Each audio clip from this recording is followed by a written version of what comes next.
Oh, no crop will be successful without a good soil and a seed to plant it in. GTI saw the need to involve local partners as Penreach to give us a lay in the land. Tell us more about the local partnership. Here we have Andile Ncontsa, the CEO of Penreach. Thank you, Andile. Hi, Kanyisa. Thank you very much. Hi, everyone. Apologies, I've just been able to enter the meeting just now, battling to get through. What I would like to share, I think I would like to start from the beginning, and I would like to say, in my view, what makes partnerships work. Maybe let me say it first. I think partnerships work because of, one, the relationship of trust, and two, a common objective. I think those are the key critical things that make partnerships work, at a local or at an international, national level. If I recall, I met John Gilmore around May, June 2019 at a parking lot at the hub at Parktown, and he told me something about this, and he said he was going to follow it with an email. He sent me an email a day later. There were about 13 or 14 things that John asked me to do, including making facilities available, talking to the department, selecting a team, finding someone who's going to do this job. There were about 13 plus minus things that John asked me to do, and my reply was, yes. That was my reply. And that's where this thing came from, because it came from a relationship of trust and a relationship of mutual intentions and objectives that I've always had with John since I was the CEO of the Old Mutual Foundation. When LIP had a school or two, if I'm mistaken, I think it was one, and I said to John, we need to have LIP moving from Cape Town to Joburg in particular, and close to Old Mutual in particular. And we had this third LIP, if I'm not mistaken, in Alexandra, based from that conversation. And I don't know how many LIPs are there now. LIPs are always in bounds, 7 or even more. So again, I really just want to emphasize that partnerships work when there's a relationship of trust. And they also work when there's a relationship of mutual interest. And I'm not talking about all mutually, I'm just talking about the mutual interest. That Penreach has a mutual interest in the development of teachers, and that was the basis of the founding of Penreach 30 years ago, to skill teachers in service.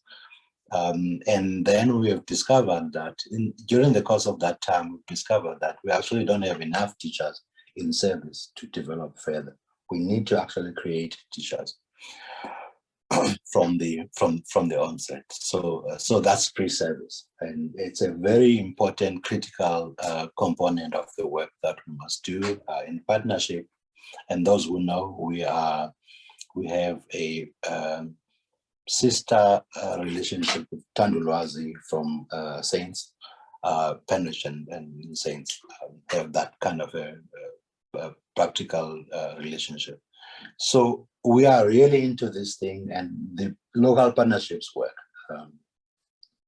And if I can just mention a couple of things, how it worked in this instance. I think John told me, or I think it was Asina or maybe David, I'm not sure, who told me that it was the shortest time to get to implementation in Mpumalanga.